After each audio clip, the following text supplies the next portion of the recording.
अगर आप आयुर्वेद में करियर बनाना चाहते हैं तो आज का ये वीडियो लास्ट तक ज़रूर देखिए। आज के इस वीडियो में आज हम बात करने वाले हैं आयुर्वेद से जुड़े कोर्स के बारे में, जिसका नाम है BAMS। ये कोर्स क्या होता है, इस कोर्स को करने के लिए एलिजिबिलिटी क्राइटेरिया क्या है, एडमिशन प्रोसेस क्या है, कौन सा एंट्रेंस एग्ज़ाम देना होता है, फीस कितनी होती है।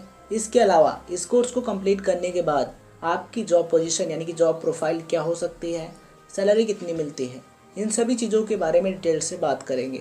तो चलिए बात करते हैं इस कोर्स के बारे में।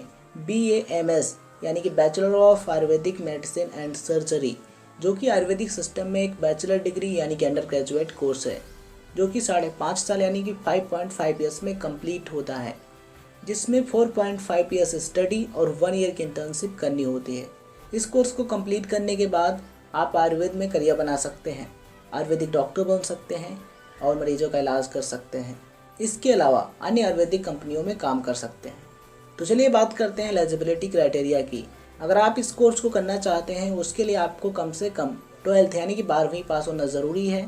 12th में आपके पास फिजिक्स, केमिस्ट्री, बायोलॉजी यानी कि PCB सब्जेक्ट होना ज़रूरी है। अगर बात करें परसेंटेज की, 12th में आपके कम से कम 50 से 60% मार्क्स होने ज़रूरी हैं।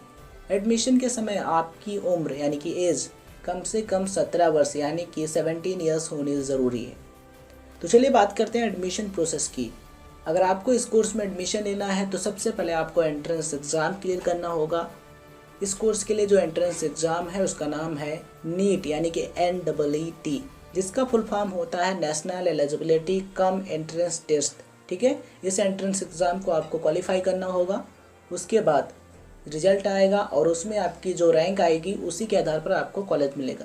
ठीक है, तो चलिए बात करते हैं एवरेज फ़ी की, क्योंकि अलग अलग कॉलेजों में जो फीस है ये अलग अलग होती है। गवर्नमेंट कॉलेज में अलग होती है और प्राइवेट कॉलेज में अलग होती है। ठीक है, तो एक एवरेज फ़ी की बात करें तो आपकी जो एक एवरेज फ़ी है ये 25,000 to 3.2 lakh rupees per year की हो सकती है।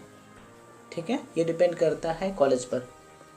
तो चलिए बात कर लेते हैं BAMS कोर्स के सब्जेक्ट के बारे में, यानी इस कोर्स में कौन कौन से सब्जेक्ट होते हैं। Number 1 Ayurvedic philosophy, number 2 history of Ayurveda, number 3 toxicology, number 4 anatomy, number 5 physiology, number 6 general surgery and para surgical techniques, number 7 panchakarma and others. ठीक है, तो ये हैं इस कोर्स के सब्जेक्ट। तो चलिए बात करते हैं इस कोर्स को कंप्लीट करने के बाद स्पेशलाइजेशन ऑप्शंस की। नंबर 1 पदार्थ विज्ञान, नंबर 2 शरीर रचना, नंबर 3 शरीर क्रिया, नंबर 4 स्वस्थ वृत्त। इसके अलावा आप रसशास्त्र, अगतंत्र, रोग एवं विकृति विज्ञान, चरक संहिता, प्रसूति एवं स्त्री रोग, कौमार वृत्ति, इनमें स्पेशलाइजेशन कर सकते हैं। तो चलिए बात कर लेते हैं इंडिया के टॉप BAMS कॉलेजेस की। Number 1 institute of medical sciences, ये जो इंस्टीट्यूट है ये वाराणसी में है। Number 2 national institute of Ayurveda, ये जयपुर में है। Number 3 Maharashtra university of health sciences, Nashik. Number 4 Banaras Hindu university, ये जो यूनिवर्सिटी है ये वाराणसी में है। नंबर 5 गुजरात आयुर्वेदा यूनिवर्सिटी, ये जो यूनिवर्सिटी है ये गुजरात जमनगर में है। नंबर 6 भारतीय विद्यापीठ डीम्ड यूनिवर्सिटी, ये जो यूनिवर्सिटी है ये पुणे महाराष्ट्र में है। Number 7 Kerala university of health sciences. Number 8 NTR university of health sciences Vijayawada, ये जो यूनिवर्सिटी है ये नंबर 8 पर आती है, यानी इसका 8वां स्थान है। Number 9 Baba Farid university of health sciences, ये जो यूनिवर्सिटी है ये नंबर 9 पर आती है और फरीदकोट में है। ठीक है, नंबर 10 यानी कि लास्ट माधा यूनिवर्सिटी, ये जो यूनिवर्सिटी है ये सिरोही में है। ठीक है, तो ये हैं top BAMS colleges in India. अब हम बात करते हैं जॉब पोजीशंस की, यानी इस कोर्स को कंप्लीट करने के बाद आपकी जॉब पोजीशंस क्या क्या हो सकते हैं। इस कोर्स को कंप्लीट करने के बाद आप एक लेक्चरर बन सकते हैं, इसके अलावा टीचर बन सकते हैं, सेल्स रिप्रेजेंटेटिव बन सकते हैं, फार्मासिस्ट बन सकते हैं, थेरेपिस्ट बन सकते हैं, साइंटिस्ट बन सकते हैं। इसके अलावा आयुर्वेदिक डॉक्टर बन सकते हैं, पंचकर्मा प्रैक्टिशनर बन सकते हैं। इसके अलावा और भी कई सारे ऑप्शंस आपके सामने हो सकते हैं। ये डिपेंड करता है आप पर कि आप किस में इंटरेस्टेड हैं। तो चलिए बात कर लेते हैं एम्प्लॉयमेंट एरियाज़ की।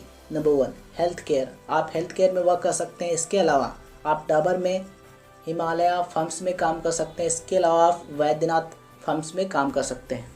ठीक है, इसके अलावा आप university of Madras, Kasturba medical college, Manipal Ayurveda, इन सभी में वर्क कर सकते हैं। ये आपके लिए बेस्ट हो सकते हैं।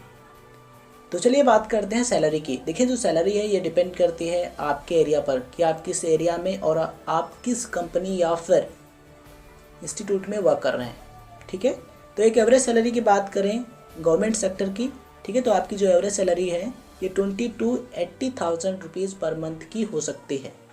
अगर बात करें प्राइवेट सेक्टर की, तो प्राइवेट सेक्टर में जो आपकी सैलरी है ये 20 to 50,000 रुपीज़ पर मंथ की हो सकती है। ये डिपेंड करता है आपके एरिया या फिर कंपनी के। ठीक है, तो ये होती है सैलरी। हमारा वीडियो इन्फॉर्मेशन कैसे लगी कमेंट बॉक्स में ज़रूर लिखें। फिर भी कोई सवाल है उसे भी कमेंट बॉक्स में लिखें, हम उसका जवाब आप तक पहुँचाने की कोशिश करेंगे। ये वीडियो अच्छा लगा हो तो लाइक शेयर कीजिए, चैनल पर नए हैं तो सब्सक्राइब करके बेल आइकन ज़रूर दबाइए, जिससे आप तक आने वाली सभी वीडियोज़ की नोटिफिकेशन ज़रूर पहुँचे और आप सभी वीडियो देख सकें। इस वीडियो को देखने के लिए आपका दिल से धन्यवाद। जय हिंद, जय भारत।